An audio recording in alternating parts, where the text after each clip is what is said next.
We're back, and we're back like Brittany. Welcome back to War Down South, Callum, Ricky, and Sam. How are you gentlemen doing today? Functional, I think, is as good as I can go. You sound and excited to be back. and not entirely functional at that. Oh, sweet. I am like John Barrowman says, fabulous. Oh, I thought you were just going to break into a rendition of "I Love Willies," but yeah, as you do. Not on this podcast. That's the other one that we do. Fabulous. Well, that's good to hear. I am fine. I can hear cans being open. You're not on the cans of Stella again, are you? Nope, I am mixing myself a lovely Kraken and cola. Ooh, yum. We'll this isn't nearly as hideous as I thought. I got some beer from work as part of a Christmas present, and as you know, I don't normally like beer, but this isn't terrible. What is it? They sent me a case of that BrewDog shite that I normally avoid. Yeah, it's actually quite nice. I am drinking some Elvis juice. Brilliant! I stole a case of it. I didn't steal a case. It went to like a beach barbecue thing last summer, and someone couldn't be asked to finish their case, so I was like, I'll have that. And, it's much nicer than I thought it was going to be. Oh, well, that's exactly it. I thought it was quite one of those hipstery beer things, and it is. I ain't drinking that rubbish, but it was actually quite nice. It is. As I sip it, I can feel a man bun forming on the back of my head. But I'll allow it. Hair back there, mate, for a man bun to form. That's all right. I'll back my bum here. Wonderful. Front though, isn't it? Good grief. Yes. So obviously we haven't released an episode since July 2021. What are you talking about? That was last week. Yeah, I'm reliably informed that was actually 6 months ago now. Oy vey. We did not intend to have such a break. I think we missed a week because we were all busy and stuff, and then we're all old and we forgot that we do this. Yeah, pretty much. Ricky discovered the punani and went and got married. Whey! Yeah. And we can just blame it on that. I don't mind. Yes, we'll blame Mel. Boo. Yeah, boo, Mel, boo. Yeah. Poor Mel. But luckily, I don't think anything has really happened in the world of Warhammer in the last 6 months. So until today, no, nothing at all. Nothing at all. not a single thing. No. So yeah, really handy. Thanks for joining us, and that's the episode. What? So this episode is just going to be a bit of a reintroduction for us to remember how everything works, and for us to drone on a little bit of what we've been up to in the last 6 months and what the next year is going to look like. For the podcast, we are going to slightly change the format, and by that we mean that because we have a bit more of a busier schedule than when we were still in lockdown last year, we're going to be releasing episodes roughly every month to give us a bit more stuff to talk about and puts less pressure on Sam to mix it every other week, because he's a busy man at work, so we don't want to make him do that all the time. Yes. No, I haven't. For once. Just in case anyone from his work is listening, he's a very busy man. Yes, 110% of the time, all the time. That's it. So what have you guys been up to in the last 6 months, other than getting married, Ricky? That's it, isn't it? Just getting married. Fantastic. You didn't run any events or anything, did you? Nope. No. Okay. No. Good. So, I don't know. Where did we? I did think those people in that church all looked really confused when I turned up and started playing with my toys in the corner. Are you telling me that wasn't a confrontation? No, mate, that was the little five-a-side kiddies football that they play. I think we covered the first confrontation of 2021, which is Summer Showdown, I think. Or was it July, August, September, October? No. Yeah, so yeah, July. So Summer Showdown would have been July. Then we followed in August with Resurgence 1, Resurgence 2 in September, sixth confrontation in October, Resurgence 3 in November, and 4 in December. So yeah, it actually turned out to be a busy year. Yes, yeah, we had post the last episode, which was obviously the first confrontation in the Ricky's I'm going to catch up for the last year in 6 months manic run of Warhammer events. Since then Ricky's managed to squeeze in 5 confrontations, and we also went to that one day in Eastleigh, didn't we? So we had a random weekend free, so yeah, jumped in the wagon, and I keep meaning to go and check those guys out. Was it good? Yeah, they're enjoyable events that are close. Yeah, they're good little one days. They tickle the buds of 40k when you need to get that little fix. I don't like the terrain, but that's it. That's all I'm going to say. So yeah, other than that, played lots of 40k. I was the last time we were covering obviously the first confrontation of the year, Summer Showdown. I was dabbling with AdMech, and that feels like forever ago.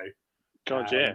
So, I know you've done 6 armies since then. Jesus Christ! Oh, yeah, we had a pillage in between as well. Yeah, we went to pillage as well. That is a very good point. Lots of 40k. God, I forgot tons, about pillage. Mate. Yeah, maybe I'll go this year. Yes, yeah. Not sure what I want to play this year, whether or not it's AOS or 40 Hammers, but I'll make my decision closer to the time because. I mean, any excuse to rock up to Horndean and make Steve Ball's life a misery for a weekend by heckling him. Can't wait. Yeah, that's pretty good. Worth the admission alone. Love you, Steve. He had to suffer me for like a good 4 hours because I was on like table 1, like right after lunch, I think it was on day 1.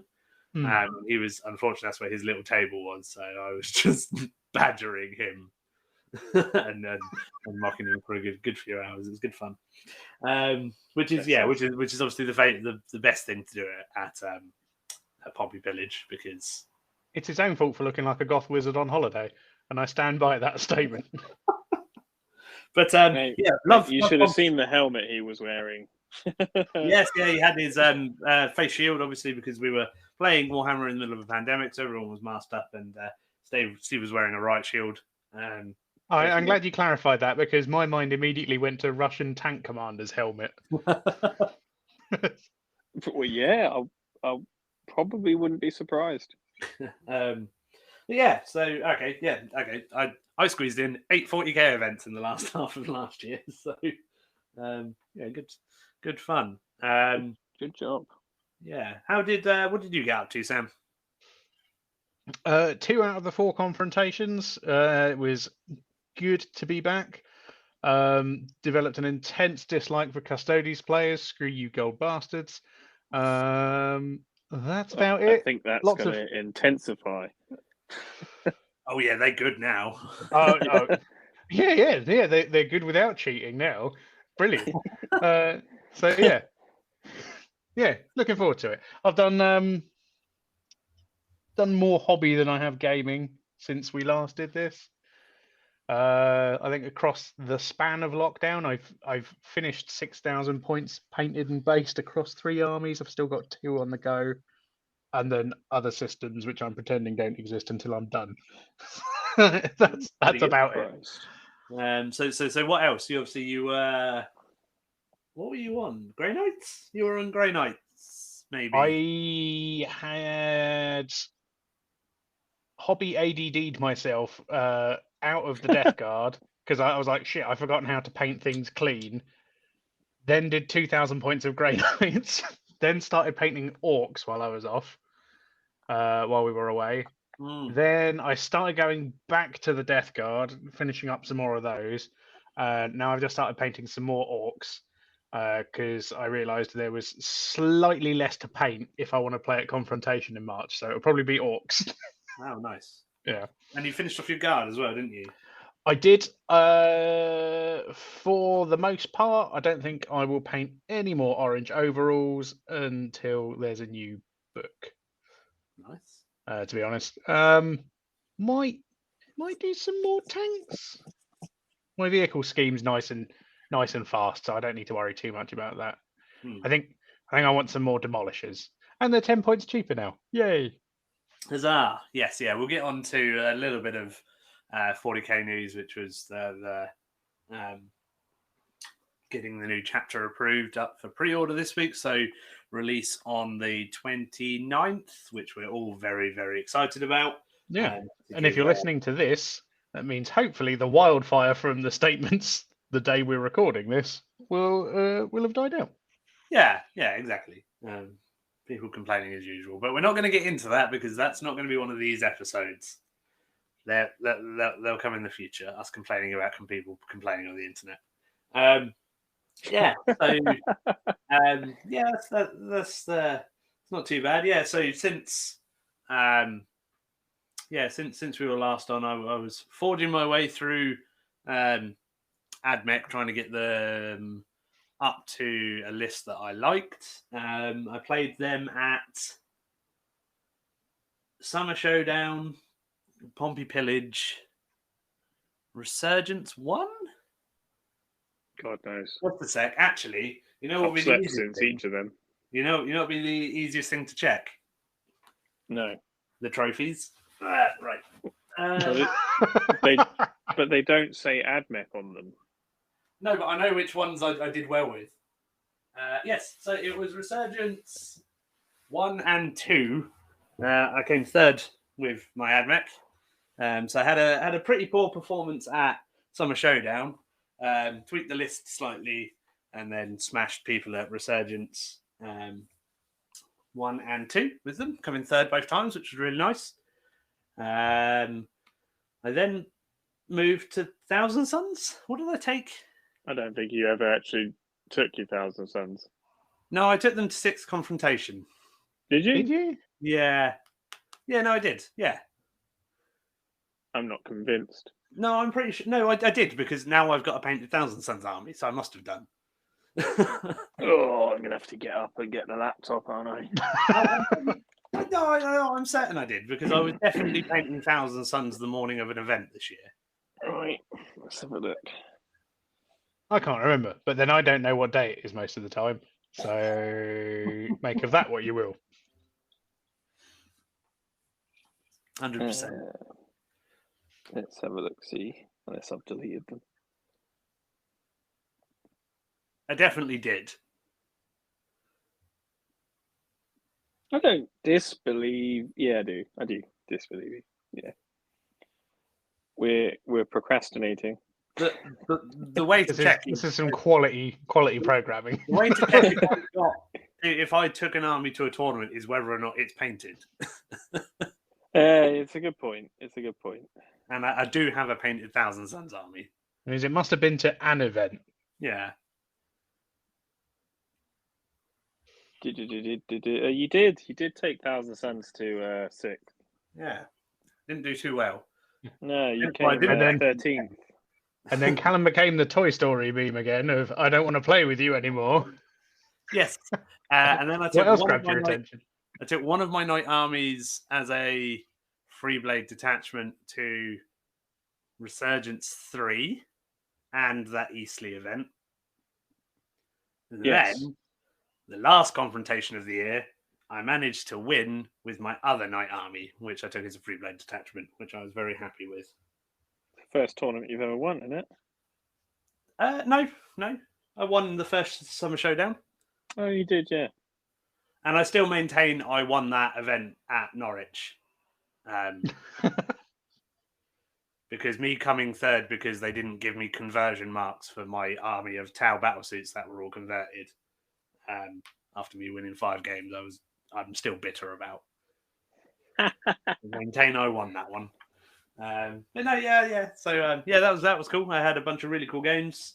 I played a lot of 40k over the last 6 months, which was getting me a bit apprehensive about this year until GW announced the 6 monthly chapter approved to update missions and secondaries and whatnot every 6 months going forward this edition, which I don't know about you guys, I'm very excited about because the missions that we've essentially been playing since the start of 9th have felt very samey and there hasn't been a lot of change to them.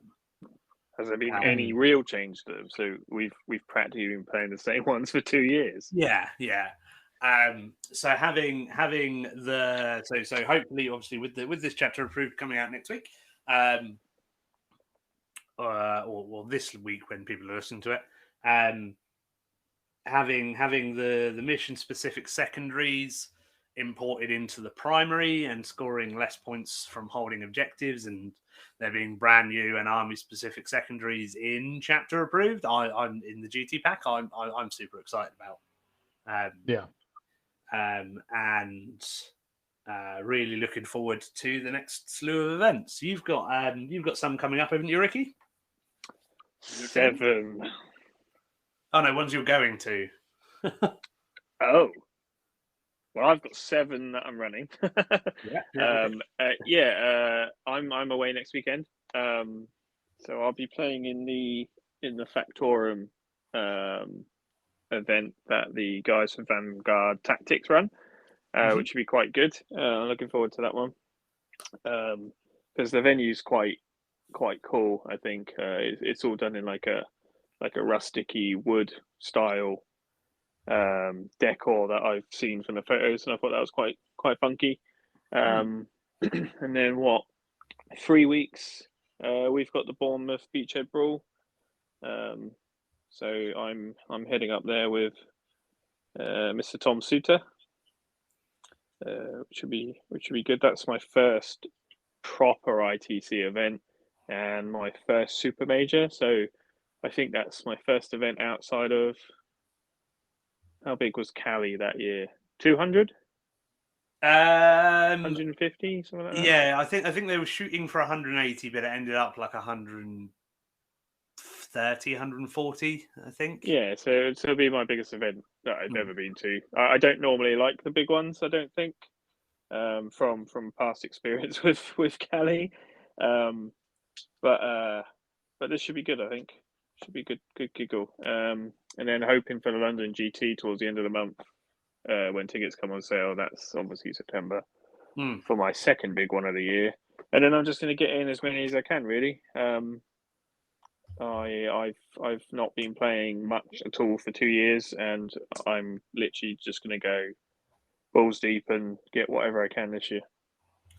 No, yeah, sounds great. I'm not planning on going to Beachhead, but whoever might convince me in the week leading up to it to buy a ticket and go.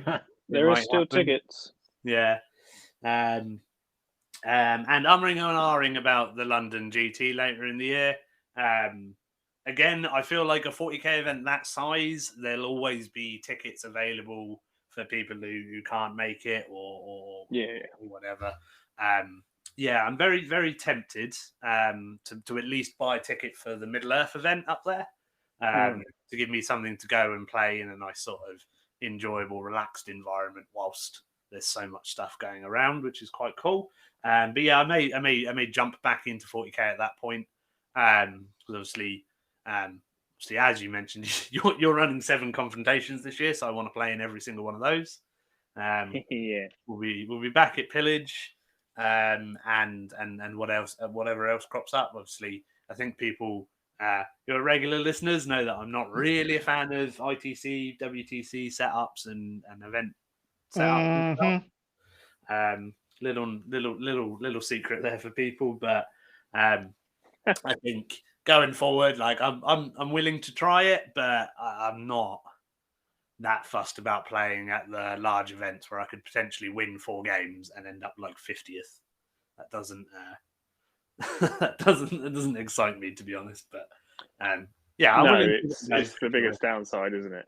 yeah, because I mean I feel like I can do quite well at like most events, but when it comes down to sort of needing max points from every game to be in a relevant position at the end of the event, regardless of who you play against, I feel that forces list building down a very particular alleyway, and it's an alleyway that I'm scared of, and I don't want to go back to because bad things happen in it. So yeah, well, that's very excited. Obviously, we'll cover the build up to that if obviously when you're going to that, and if everyone else is going to it. We might get Tom on to talk about his lists because he's been taking the local scene by storm over the last 6 months, isn't he? God yes. What's he on now? Two confrontation wins. Two wins. I'm pretty sure he's the first person to get. Does he have a third place? I don't know. He's definitely got a second. Don't know. Yeah, and he's got 2 firsts. I'm not sure if he's got a third, so he might be the first person to clean sweep all 3, which is very exciting. Yes, he's a very good 40k player. Really come on over the last couple of years, to the point now that whenever I get drawn against him in a tournament, I feel sad because I know I'm going to get a loss. But we've had a couple of really good games in the last couple of events we've played in. that's the thing. You'll always get a good game against him, I think. Yeah, exactly. Any time I get drawn against Tom, I know I'm going to get touched inappropriately, but I have a great time with it. Yeah, absolutely. Really, really strong army list. Sometimes taking a bit of a wacky flair, but very, very good player and an absolute gent. So yeah, maybe we'll get Tom on at some point in the build up to that, or when he wins another confrontation, because I'm pretty sure he'll win another one this year at least. Yeah, once he gets his weekend pass. Yes, yeah. Or just lie. Just say he's working, and I'm sure that will go down well. Yeah. Hopefully, she doesn't listen to this. I'm sure she hasn't. I'm pretty sure that's safe. This is where we find Tom actually has it on loud in the front room, and we've just ruined everything. Check his work bag. So yeah, obviously we'll be where we're taking a bit more of a relaxed and obviously a bit more infrequent format. Obviously, give us a shout if there's anyone that's sort of in our area that you'd like us to talk to, because we are covering the sort of south. I know Portsmouth's technically southeast, but I feel like we're right in the middle of the south of the country. So give us a shout if there's anybody you'd like us to talk to or get on or chat with. I know that a couple of our local chaps, Daryl and Mr. Rob Rodwell, have started their own wargaming podcast focused on not just Warhammer, but also wargaming within the armed forces. Okay, so that means we don't have to fight them then. No, we don't have to fight them, and I'm pretty sure we'd win because there's 3 of us, and only 2 of them. So, but yeah, we'll probably we'll go with that. Yeah, with your knees, 2.5. Yeah, no, there's 2.5 of us, and your back. Yeah, well, we're probably down to 1.5 now, aren't we? Yeah. I'll tell you what, let's just get the tape out and form Crippletron, and then we'll fight them. Yeah, I'm sure we'll probably chat to those guys. Yeah, really interesting sort of unique into, because I know a lot of guys that obviously are in / have been in the armed forces, especially in and around the Portsmouth area with its naval history. I was going to say it's quite a high percentage. It seems to be over the years of people we've encountered gaming have come from that area. So yeah, Cool. Yeah, so it'll be it's really cool for them. Hopefully, it's going really well, and we'll hopefully get the at least Rob, if not Rob and Daryl on for an episode or a segment at some point to steal their audience and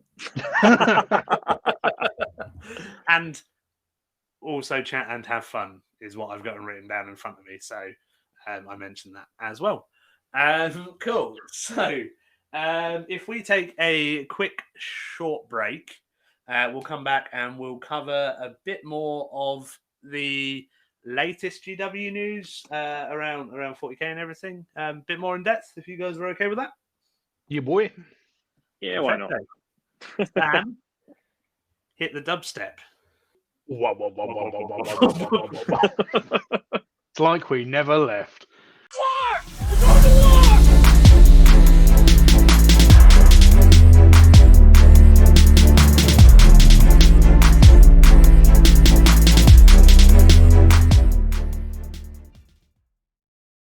Oh, I've missed the dubstep. So let's roll back into what do we normally talk about? 40k news and other Warhammer news. So the main thing, obviously, that has the interwebs a buzz. We had the release of the brand new Genestealer Cult and Adeptus Custodes codexes last week. And brief comment on those. Ricky, you've got a Custodes army. Are you I haven't got the book. But you've not got the book. No, I didn't get it when it launched. I can't even remember why I didn't buy it. I think I just couldn't afford it this month. But I'm still excited for it. And I really want to get my teeth stuck back into them. I just think my focus isn't there on them at the moment. No, distracted too much by things of a craftworld nature, probably. There's some pointy heads and pointy ears pictures floating around that have turned my entire attention away from absolutely everything. That's fine, and it's completely understandable not wanting to spend hundreds of points on individual Custodes models when they can be deleted by railguns, eh? Well, that's it, isn't it? Or new fusion blaster or whatever the hell Jesus it is. Christ. Just literally just looking at that thing now. Literally anything or being wielded by anything other than a fire warrior. Something you don't want to be shot at. So that's looking forward to the Tau Codex as well. So I've been preparing for your 5th wave expansion of the Tau Empire. No. I made a little. I've been winding people up about them. Obviously, I used to play Tau quite competitively, quite consistently a while ago, but only been really using them to sort of troll people over the last couple of weeks since people are freaking out about the Tau. But no, I've been very excited since the Genestealer Cult Codex got released. I was a bit apprehensive about it. There were a lot of changes. I was about to say, you didn't seem excited at all. Well, no. you were excited, and then when you started seeing a bit more of the leaks and I say leaks, the previews and all that sort of mumbo jumbo, you were very much like, I'm really not sure about this now. Yeah. GW did a really good job of keeping the majority of the rules in the codex under wraps pretty much until the day before the codexes went up for pre-order, which is when the content creators get them to show off all of their fancy stuff. So and then as soon as people like Tabletop Titans and Art of War and Tabletop Tactics, etc., started putting out all of their videos and showing off all the fancy new rules and everything, I got very excited very quickly. So yeah, I'm really excited about those. Decided that I wanted to sort of tart up my Genestealer Cult because they were sort of every sort of bits that I added to them were sort of done urgently before tournaments. So I decided to mine the Great Grey Mountain to see what I could do to freshen up the army, and found that I could replace all of the infantry in my Genestealer Cult list with new models. So that's what I'm doing, because I think that's easier to do than just repainting stuff that's already got a couple of layers on already, which shows the depth of my obsession with them. I think It's a mammoth task. Yeah. Oh no. Either way, I mean, I think personally, I would probably just touch up my old models. yeah, I But wasn't. I like that's dedication and somewhat. Yeah, I mean, I was. I mean, over the last couple of years, I've produced two 40k armies that I'm really happy with, which is my Knights and my Thousand Sons, and my sort of Gene Stealer cult, my Admech were a bit. I don't want to say slapdash, but they were both very rushed, and anytime I painted anything for them, it was like days before an event, and I think it quite easily shows. So I want to take the time. I've got a couple of months before the first confrontation of the year, which is probably going to be my first 40k event of the year. So hopefully I can either get the majority of it done and then have a push to sort of get stuff to the same state, or just take Knights or Admech or Drakari or Thousand Sons to the first event without trying to sort of rush them. But yeah, I'll obviously be talking a bit more about lists and what I'll be taking with those a bit closer to the time for events. But yeah, so we've had Custodes and Gene Stealer Cult. Obviously, in the last 6 months since we've been talking, I think Sisters were already out the last time we were chatting. But we've they got some new toys in the midway. Yeah, and we've had Orcs, haven't we? Of course, we did have Orcs. Yeah, yeah, they really took the world by storm when they came back.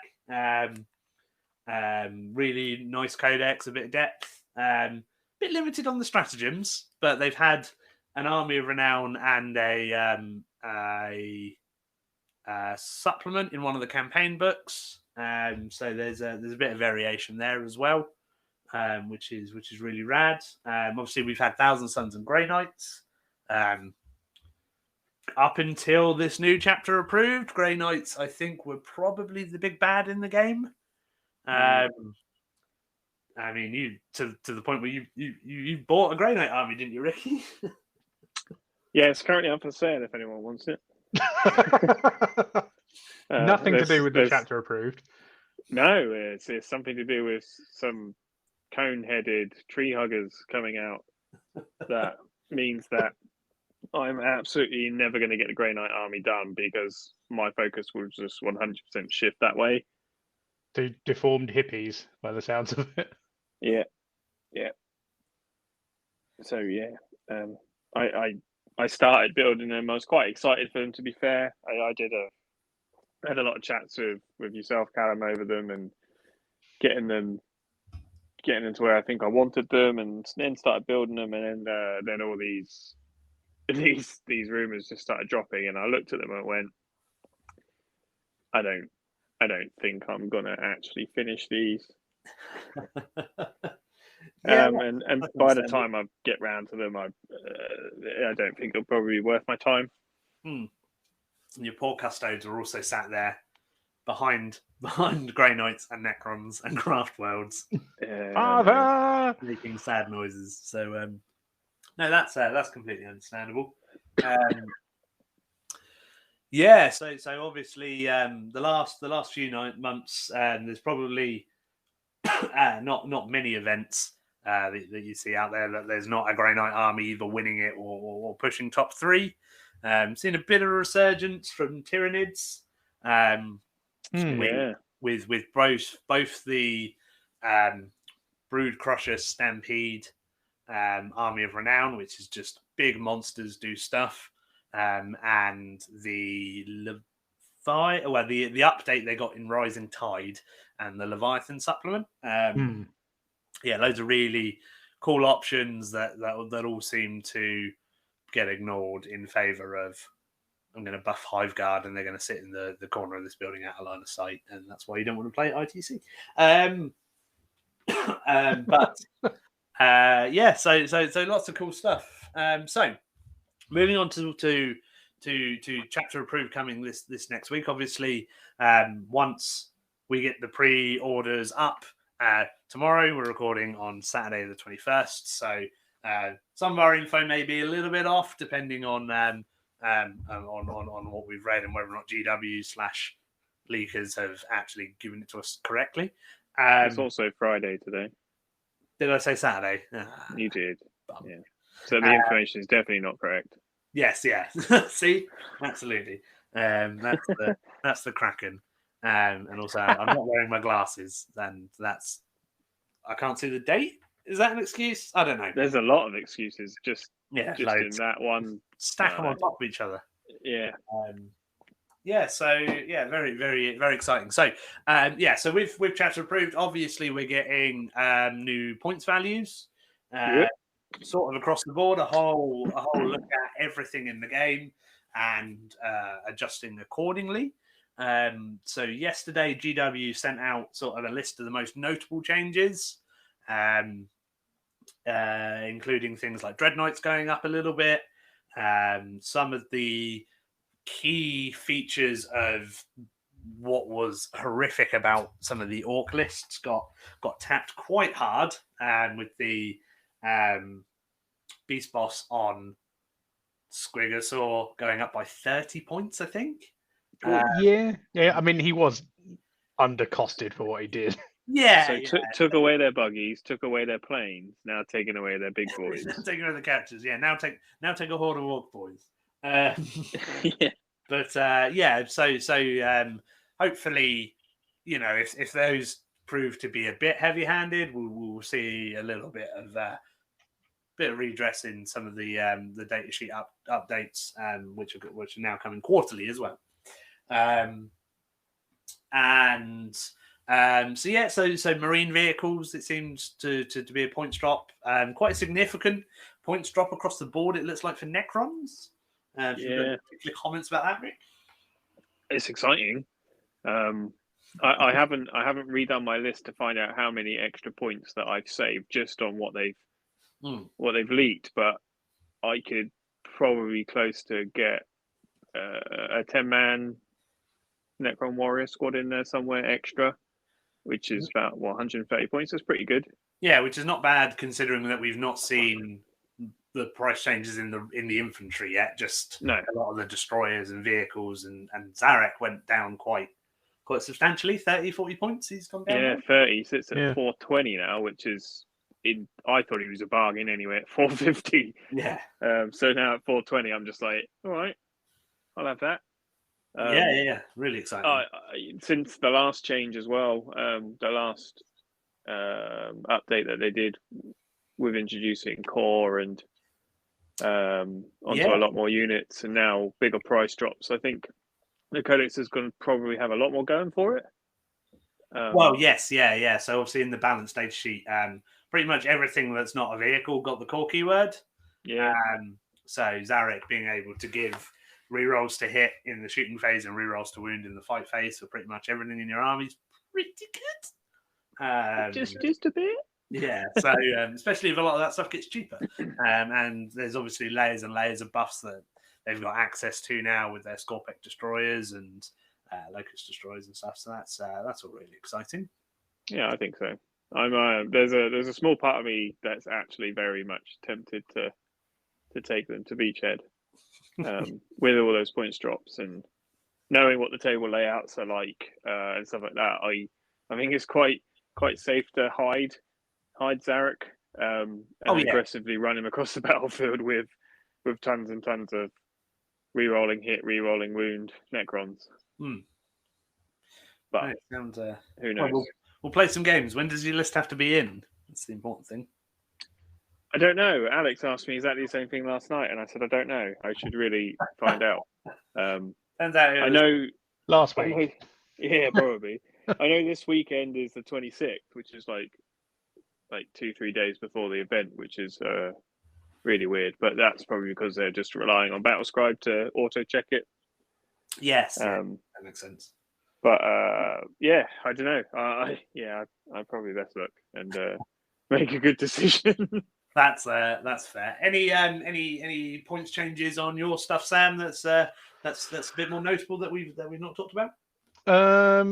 So far, the balance update affects my Death Guard to the tune of 0 points, with the Plague Burst Crawler going down, but the Foul Blight Spawn going up. So the same amount of points. So that balances out quite nicely for me, which is exactly the kind of effort I like to muster. Yeah. No. Can we take a brief second to discuss the fact that Plague Burst Crawlers with 2 entropy cannons are now 160 points? Mhm. Yeah, it's 175 points tooled up normally. Yeah, 160 points. Yeah, beautiful. And they were cheap enough.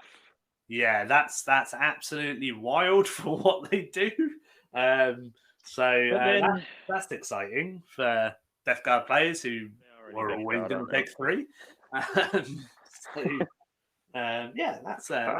pretty cool. I'm glad I've got 3 for my Death Guard army that's never going to get painted. I was about to say, for what? Yeah, but I'm saving points on them. So you need to buy more now. Yeah, well, we have 3, unfortunately. I was going to say, in terms of like my Grey Knights, it looks like I'm going to have to find a few points. Although I think my list was under 2k anyway. So yeah, nothing too drastic there. Iron Hands. Don't know if I've scraped by, because none of my contemptors in that army had Volkite stuff on. So I guess we'll have to wait for the book on that one. But I imagine that's where the biggest point hike is, on those bloody Volkites. Yeah. The sort of GW gave us sort of like an overhead view and said they went up by 10. So whether or not that's the base cost of the Dreadnought's gone up by 10, or each Volkite's gone up by 5, or each Volkite's gone up by 10, not quite sure. I would, if they upped them by 10 points each, so they were 15 points, that would make a fully kitted out one with 2 Volkites and Cyclones 195, which I think is fine considering what you can actually do with a. Yeah, the Volkite's terrifying. Yeah. 195 points for that. Fine, I think. Yeah, I ran 2 with my 1,000 Suns without the Cyclones, for 150 each, and them being core, and then being able to put all of the psychic buffs and shenanigans on top of that. They were absolutely amazing. And just picking up stuff and deleting it. So considering what you can do from like the Marine perspective of just straight up giving them extra AP and rerolls 1s to hit, reroll 1s to wound, plus a million other strats. I think that I would like to see them go up by a bit more, so they're just not in every Marine army. Yeah. I played against 3. So we went to that one day event in Eastleigh where I took it was 1750, so it's a really odd points value. So I just took 4 big knights. And the last game to sort of decide if me or my opponent had a shot at first place, if not, second or third. It was against an Iron Hands list with 3 Redemptors and 3 Contemptors with double Volkite and missiles. So sort of staring down that turn 1, and the first Volkite Dread opening up did something like 16 wounds to one of my knights. Nice. It was a bit scary, to be honest, but so I'd like to see them go up by that. I mean, 5 points each, so the guns are 10 in total. Like it's something, but I feel like it's probably not enough to scare Marine players away from using them. No. It's definitely forced me to look at my orc list again, especially with the sort of single faction keyword thing that was released today. So, like, we'd heard rumblings of it before. I know you and I were speaking about it at one of the last year's confrontations, that there was rumors on the Nerdvine that it was coming. So yeah, that's forced me to relook at my orc list. So that's sort of retailored that a bit to just be an entirely goth list. Yeah, rather than the obligatory bolt-on snakebite detachment. Yes, yeah, that every sort of middle of the road orc list had. So it's a really good jumping off point for the for the super duper whammy big change is basically if you have a keyword, if you have an optional keyword in your army, it's set army wide now. So there's no longer, say, if you take a Space Marine army, you're no longer able to take multiple sub factions within your list. So you couldn't take, say, a detachment of Ultramarines and then a detachment of Iron Hands, for example, or with Sisters of Battle, you wouldn't be able to take a detachment of Order of the Valorous Heart, and then all of your combat stuff in Bloody Rose, for example, or Thousand Suns can't take duplicity and time. I'm very excited about this. The only downside for me is Necrons. Yeah, so looking to see how that goes, because GW did sort of, obviously we've not seen the exact wording of the rule, although I think some pictures started to float around earlier today. I think named characters are excluded from it because they have set keywords. Okay, so I could potentially still have the Supreme Command and then still do what I want. With the main force. Your optional keyword will be Tim World Ricky, whatever you call it, and then exactly that. Tim World Ricky. Okay.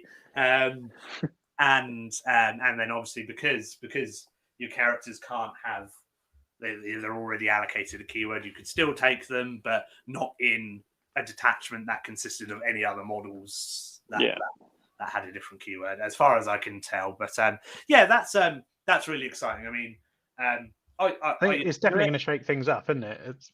Yeah, I mean, I used to do it in 8th edition with my Drakari. I used to take Blackheart Ravagers with a Blackheart Arc on, and then everything else used to be Flayed Skull.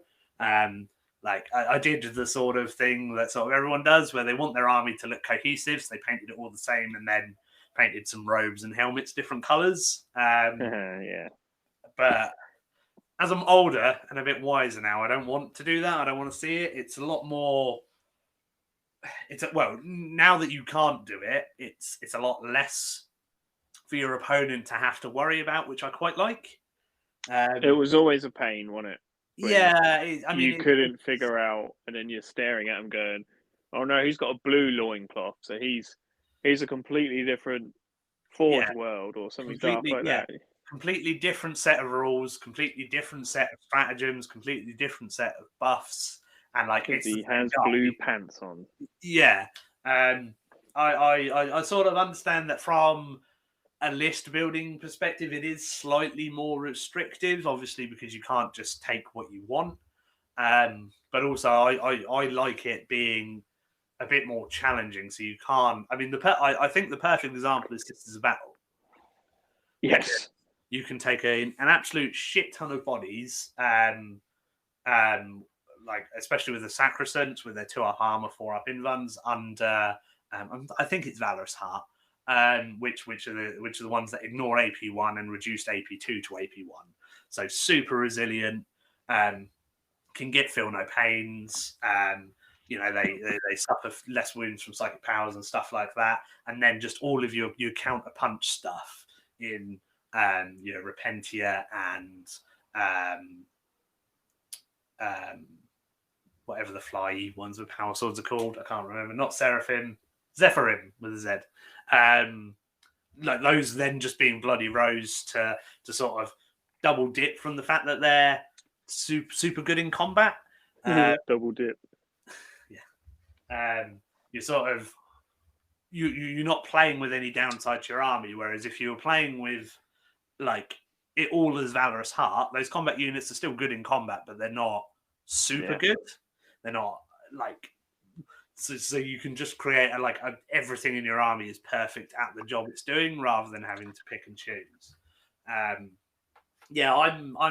excited about it. Obviously, it's going to be an adjustment period for some people. I mean, like Sam was saying, a lot of orc lists ran, say, a load of Goths and then had a Snakebite detachment to have some Super Squigs and Mozrog and stuff in it.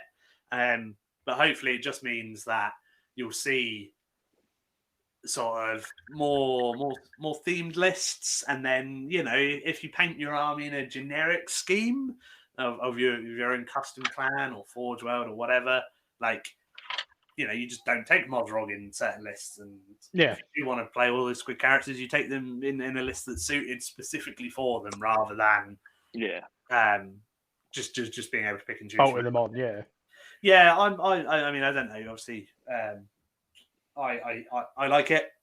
It's definitely going to change how I play my Grey Knights, because I was running at least 2 different Brotherhoods in that, so that's going to have to change. Who wasn't? Yeah. Well, exactly. So the sort of terror of the last few months has been 2 Grandmasters. Two Grandmasters, 1 Sword Brothers, and 1 Rapiers, I think, was in a lot. Yeah, Rapiers. I definitely ran a Rapier one for the advance and charge. Prescient Brethren was the one that our good friend Paul ran, which just has a 1-point strat to allow a unit to reroll 1s to hit and wound in any phase. Really good. So obviously, only being able to play 1 sub faction means that in addition to their restrictions, you can only have 1 Grandmaster for each Brotherhood, so you can't take multiple Grey Knight Grandmasters anymore. That's huge. Because so Grey Knight Grandmasters are ridiculous. So it limits you to only taking 4 Dread Knights in an army now, and they're going up in cost. I wouldn't be surprised if Interceptors go up by a couple of points each.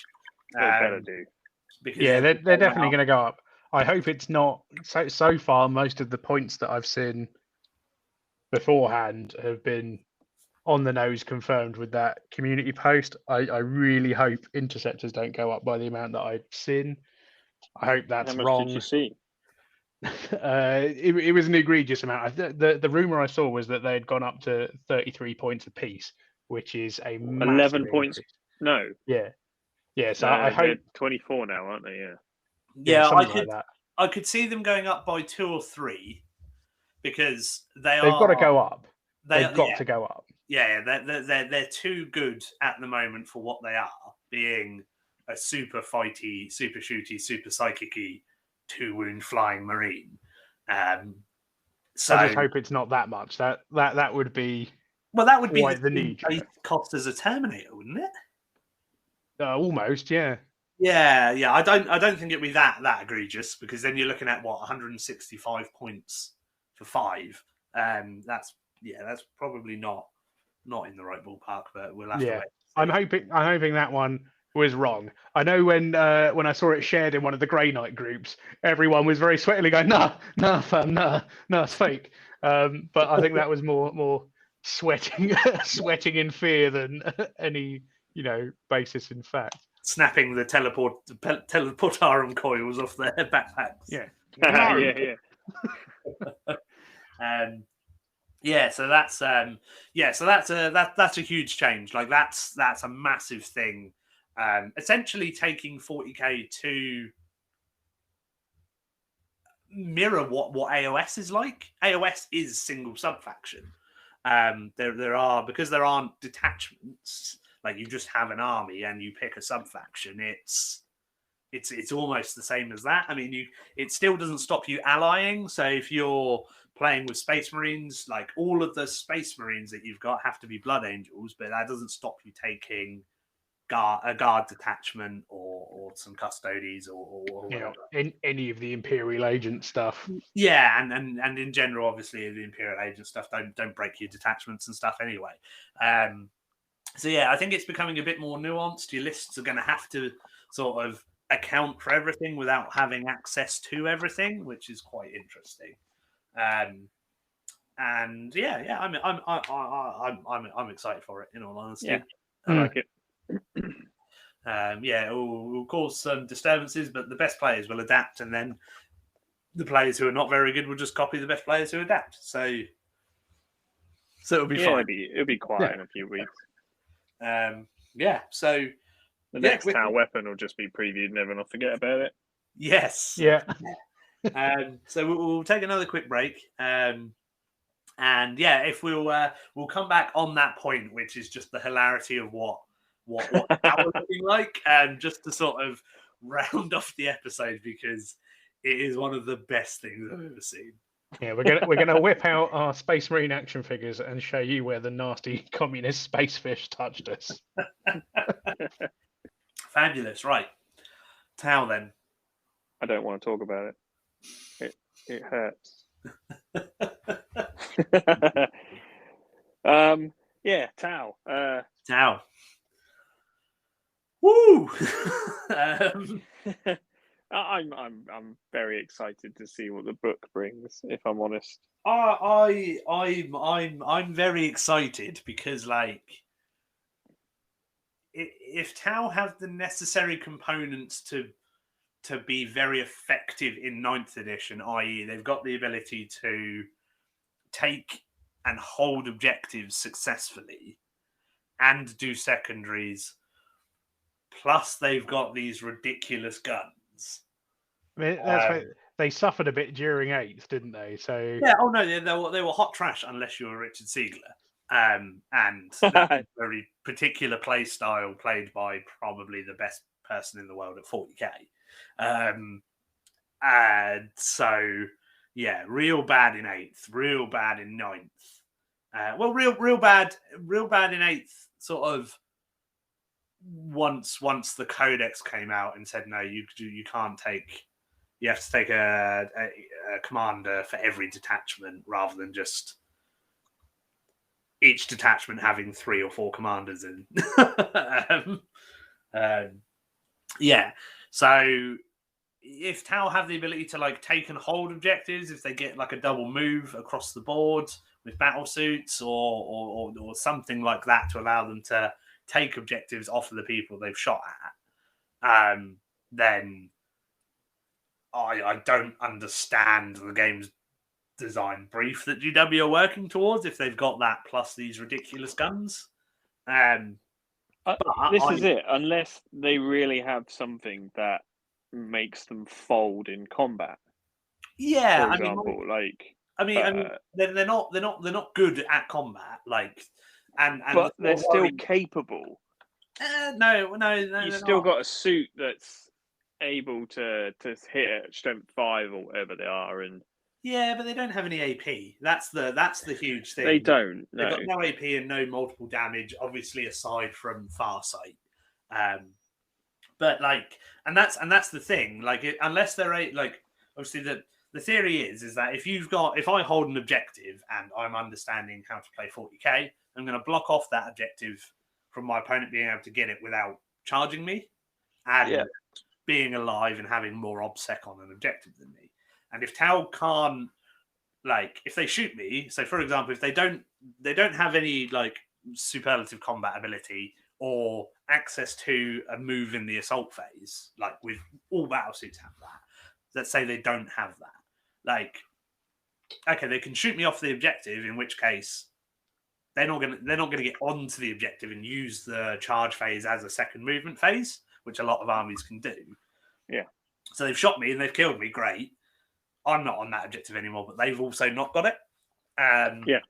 Which is a big thing. Or like, okay, you know, if they had some sort of combat ability, or if they they don't want to shoot me because they want to charge me. They charge me, and then like I'm fighting Tau in combat. That's what I want to do. So I'm kind like my kind of hope is that they've got like a little bit of flexibility. Like there's maybe a double move strat for battle suits or whatever, to sort of allow you to do it partially, but not across the board. And then they've just got these ridiculous guns that are like, yes, they are over the top, and yes, we are the best shooting faction in the game. I mean, there is literally a gun that is like 2 shots, strength 16, AP 1,000,000, damage 12. That with a 2-point strat in one of their sub factions just ignores invulnerable saves, and that model inherently rerolls to hit. Brilliant. Like, amazing. But what about my Warlord Titan? Well, your Warlord Titan's never being used anyway, so it doesn't matter. So if they're basically they're sort of On a side note, I don't have one. you don't. I've got a couple, but they're for Titanicus, and they're not nearly as impressive as Yeah. ones. So having these ridiculous guns is all well and good, but if you can't play the mission. Yeah, if you can't play the I'm going to contest the middle of the board, or I'm going to take objectives off you at the end of my turn, then I'm kind of fine with that. Like, I'll be like, I probably won't take knights to events before knights get a book if Tau are ridiculous like that, because I don't want any of my knights to get two-shotted and killed, or my poor little armigers getting one-shotted by railguns. But that's kind of fine. That's the downside of playing with an 8th edition book, is you've just got to tough through it until you roll with the punches, don't you? Yeah, until you get an 9th edition book, or just hope not to play them. So yeah, and then just beat them with an 8th edition book and go. That's also the other side of it. So Tower are pretty funny. They've got some potential to be hilarious. I mean, we've not seen pretty much all of the confirmed stuff has come directly from Warhammer community. There is a guy posting on Reddit who has shown a picture of a codex like on his laminate flooring with his cat, saying that it's right. not the codex. So it's physically there. Like, that's not Photoshop or anything like that. Cat for scale. And then he's and then he's writing stuff out, because obviously he's got the codex and either he's not supposed to have it, or he's someone who's got sent it early, and they are nefariously posting stuff out. So they're not taking pictures from inside the codex, which I'm kind of hoping then that they are just trolling and making some stuff up. I would. Because our good friend Alan, who decided to randomly move to Sweden. Boo, Sweden. Boo. Literally the most selfish thing anyone's ever done. Yeah. Ridiculous. He's obviously like, battleships are really cool. I like plasma rifles. And I made fun of him for liking plasma rifles the other day in one of our group chats.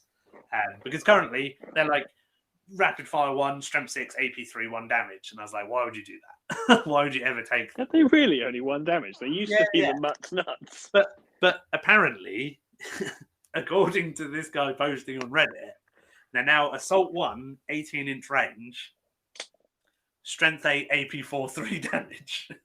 So they're a melter gun with 3 damage. Yes. And, like, if that's true, like, oh my sweet Jesus, what? Like, who wrote that? I mean, we've seen the Fusion Blasters. The Fusion Blasters are Strength 8, AP 4, D6 plus 2 damage. So I was just like, why is a plasma rifle, like, each one of those plasma rifles is like an overcharged shot from the Relic Knight plasma cannon. Yeah. Like, yeah. It does seem like the Matt Ward approach to codex writing. Yeah. They've got him back just to write the guns for this. But obviously that's all speculation at the moment from what people have said. But I was like, hopefully they don't have a double move across the board, and they are really still garbage in combat, because if they can move up, shoot you, charge what's left, and sort of still be okay, then I was going to say, if they're shooting like that, there's not going to be much left. Even Tau can win that fight. Yeah, well, exactly. They just need wild. I'm also assuming that they're still not actually very good at shooting. Yeah, so they were always fairly average, and then could buff themselves up a bit, and then the odd unit was fairly better than the other. But they haven't got the capability of a lot of other factions that just have it naturally. Yeah, so don't have the gun. Yeah, we've not seen any model stats yet. The assumption is that the majority of stuff will stay at ballistic skill 4+. Yeah. But I know that the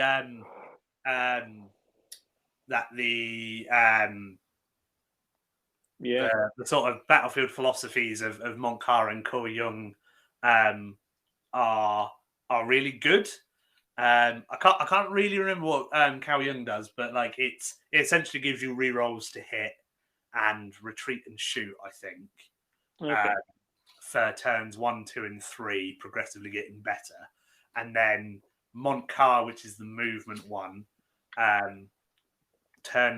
you basically get additional hits when you roll a certain value, depending on what turn it is. So turn 4, they get additional hits anytime they shoot the closest unit on 6s. Turn 4, they get additional hits on 5s and 6s on the closest unit. And then turn 5, they're getting additional hits on 4s. So, like, you don't want the last turn of the game against the Tau army to be in balance, because essentially every hit is going to be 2 hits with all of their guns, which is absolutely insane. So yeah, we're sort of tentatively looking forward to Tau to see what happens. I mean, being someone I love that you're inadvertently using the royal we. Yeah. I have said I want to play Gene Stealer Cult, and I've refound a fondness for my knights, and like I don't want to paint another Tau army. You're talking like a nerd who talks about their toys as we and us. And oh no, yeah, I'm already don't do photoshopping that. your head onto Queen Victoria. I mean, we as in the war gaming community who are not playing with Tau. Right. Yeah. So yeah, so we'll see how those goes. But there's another Xenos faction on the horizon that we're seeing actual pages from actual codexes for, aren't we? I don't know, is there? Boy, howdy, do Craftworld Eldar look good. Yeah.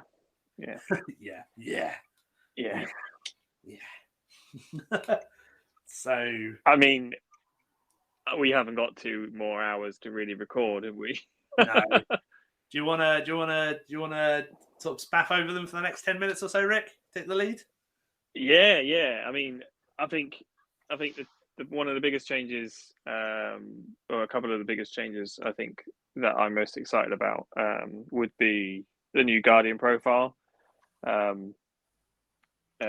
just think they've really turned the focus of the codex back to them as a mainstay unit, giving them a 4+ save, giving them an 18-inch range.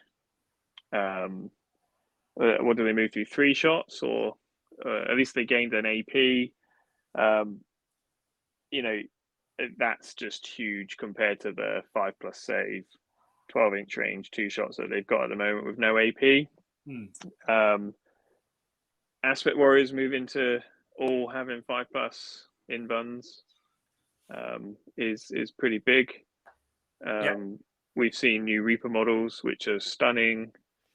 We've obviously seen the new Guardian models, extra outstanding. We've seen leaks of the new Avatar, Morgan Ra. We've got the new Ranger jet bikes, which I'm still wondering how they're going to perform. But yeah, for something like that, like a jet bike that's got 2 guys on it, like with a sniper rifle, and then like the bike has an underslung weapon as well. yeah. Like I feel like they're going to be one of those things that's like, oh my god, they look so cool, and hopefully they have some special rules that's going to be the reason why you take them, rather than being like this weird, I'm going to shoot all also characters and then not kill anything else. Yeah, really. But I love the idea behind those models, because they're just 2 guys sat on a jet bike zooming around. That's it. Yeah, super cool.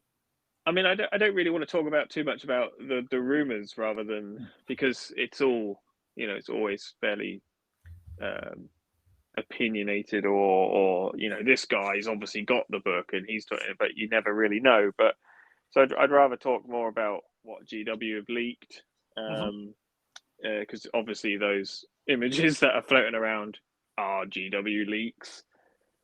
Yeah. So that that's really exciting. So obviously we've got an introduction to the new Troop Master, which gave us insight to all of the new troop weapons, which is really exciting. They've all got exactly the same profile, but each one of them has a different stratagem ability that allows them to be slightly different or do something slightly different. And Harlequin's back in the Elder Codex, which is massive. Whether or not, I mean, I know we were talking about this like last week, whether or not it's going to be a bit more reflective of when they were first reintroduced to 40k, where they were just a unit you could take. Yeah. So there might just be in the Codex, like you can take a Troop Master and some Harlequins, rather than the full suite of units. But and then there's going to be a Harlequin Codex separately, or whether or not it's going to be a huge Space Marine-esque Codex with 1,000 units in it. But exciting, like either way. Like if it's one, like if it's Harlequins are also included in the Codex as a fully playable sub faction, then wow, like you're getting two codexes at once, basically. Yeah, very exciting. Sorry, carry on. I sort of No, I mean, it's really overwhelming, and if I'm all honesty, sitting here trying to actually remember what I've seen, yes, it is like, we've seen Wraithguard. Yeah. So we saw the Wraithguard change. That was quite interesting. Took away their fists, but gave them 2 extra attacks. Obviously, a huge change in their weapons, which is really good because, well, Wraith cannons are nowhere near as good as what they, in theory, should be for being able to open, small warp holes in reality and all that kind of jazz. Yeah. But with the change onto 3 attacks, I think it leaves us with Wraith Blades in a really good place. No longer just setting on the 2 attack and then hoping for the charge for the extra 1. I think is massive. Considering Wraith Blades are obviously taking a bit more than Wraith Guard, but both units are still quite an underwhelming unit. Yeah, considering what they're supposed to be. Yeah. So that's pretty intense. What else have we seen? I've not seen the stats, but obviously we've seen a very fuzzy picture of a new Shining Spear as well. Oh yeah, we saw the new Shining Spear. He looks fantastic. Yeah. Although we've seen a new Wraith Knight. Well, not new Wraith Knight, a new stat line, which is cool. As I was saying to you the other day, it's weird to see it go down to 22 wounds, but obviously a little bit more agile than say a Knight. Yeah, so I think the sort of movement away from like big stuff just being like this, just set at 24, yeah, everything being a bit more bespoke. So hopefully, like a bit cheaper than Knights because it doesn't have maybe the resilience or the guns, but it's pretty much got 1 gun. Yeah, you can kit it out with 2 on 1 variant. But being able to now physically, take the sword and board one, which in all honesty was the best one. Yeah. I think he's still going to stand there as the best because he can just get stuck in. They've given him a new sweep attack, a bit like the Grey Knight, Dread Knight has got. So being able to do what they're doing, I think is pretty impressive.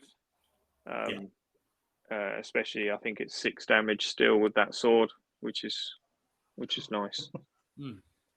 I'm super excited for them. I mean, I've read all the rumors and stuff like that, which I'm really excited if they're true. But we can only wait and see how the whole codex gels together.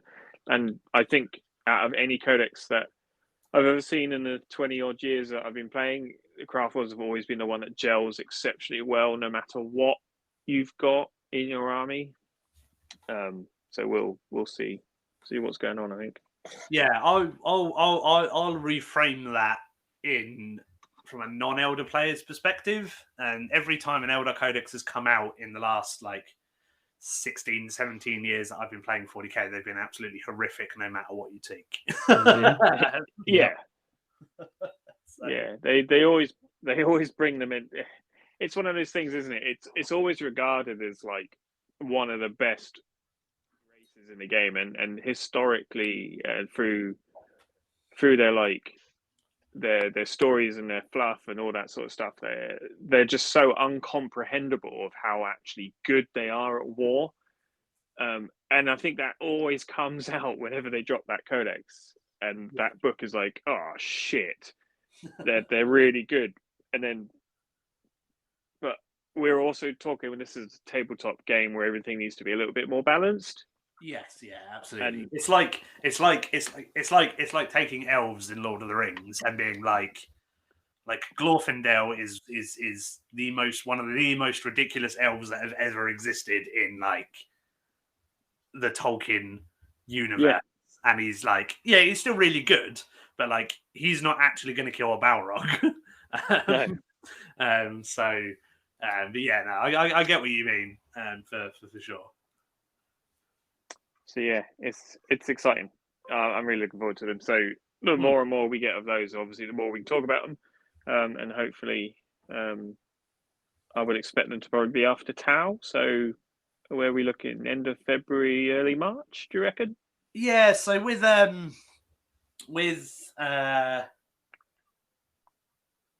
Tom's just coincidentally, Tom has just sent me a picture of some Drakari he's painting, and he's put the model between his 2 first place and his 1 second place trophy. So he hasn't got the clean sweep yet. So I need to get a second, and he needs to get a third. Like, that's exciting. That means there's still something to play for, and I could still be the best person ever. Let's hope you're not going to be fixing scores, yeah? No, absolutely not.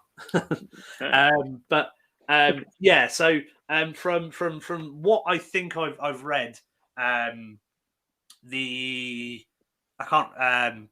Fated Omens, Dark Omens, something Omens, box set with the new Craft World and Chaos Marines. Oh, I don't actually know what it's called. So, yeah, it's something Omens, I think. All right.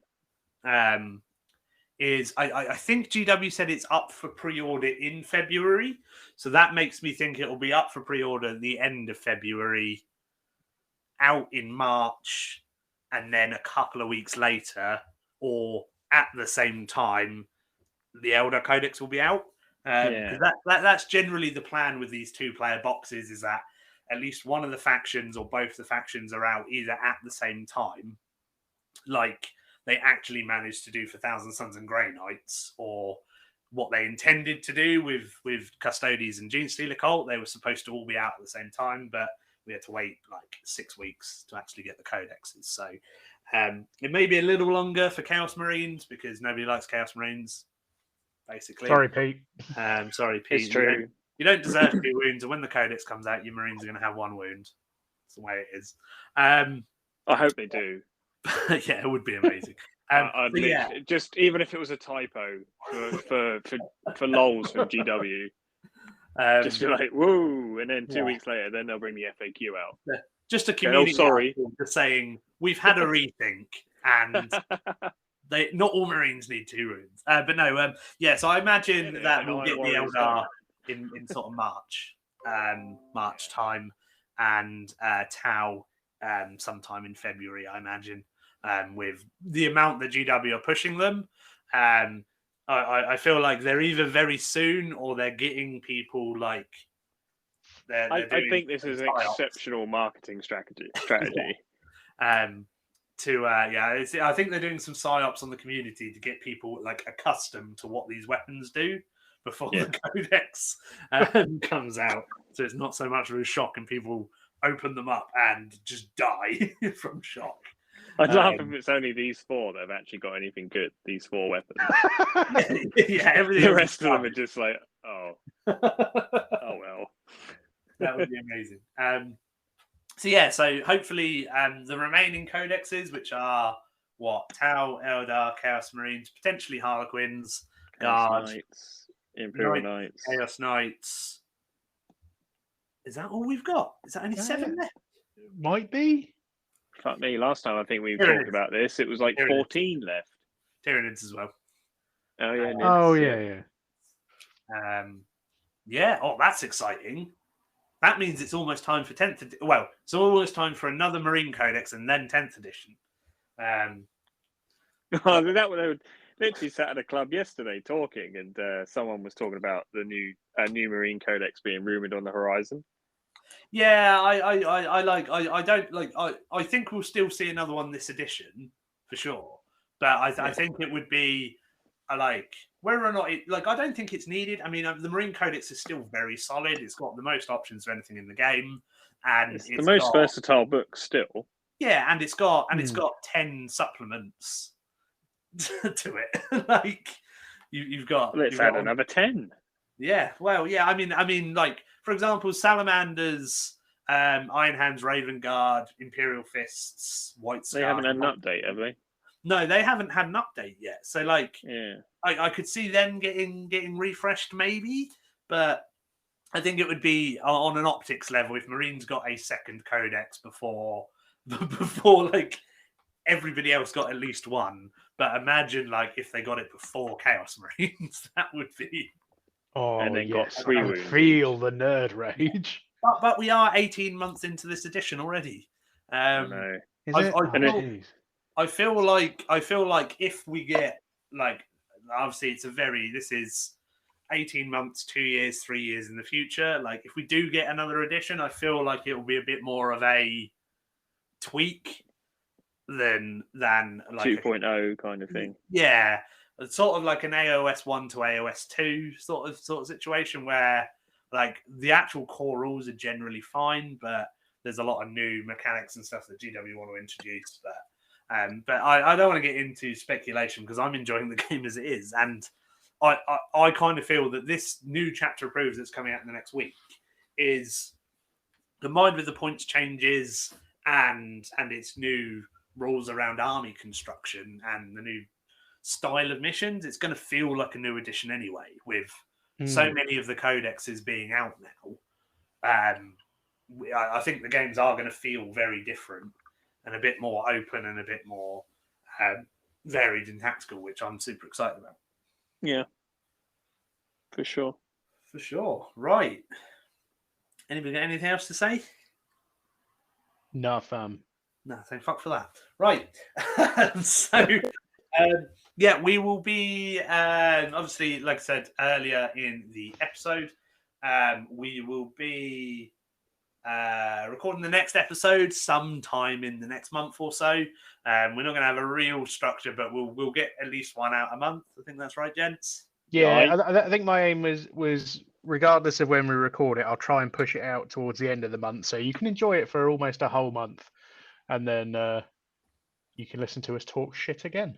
Yeah, no, it's that sounds fine. And obviously, if anything like super exciting comes up, maybe we can do some ad hoc things or whatever. Yeah, we'll do a little pop-up episode where we just go wee. We can have an episode where we're all retreating to our bomb shelters when the Tower Codex actually drops, and we can all build battle suits and hammerheads until.